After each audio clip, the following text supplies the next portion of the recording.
Un avion de transport de fret est sorti de la piste de l'aéroport de Hong Kong à l'atterrissage pour des raisons encore inconnues. Il a heurté un véhicule au sol avant de s'abîmer en mer.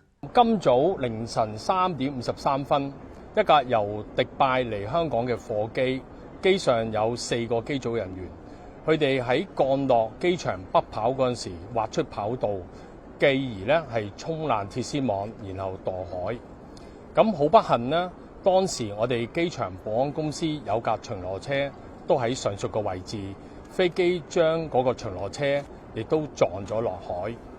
Deux personnes sont mortes, des plongeurs ont extrait les 2 occupants de la voiture à environ 5 mètres du rivage.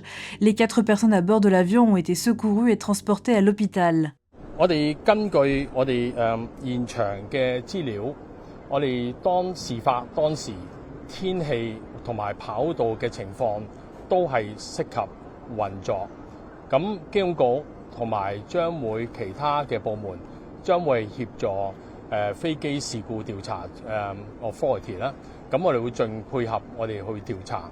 L'aéroport international de Hong Kong est l'un des plus fréquentés au monde pour le fret aérien et l'accident est l'un des plus graves depuis que la plateforme a commencé à fonctionner en 1998.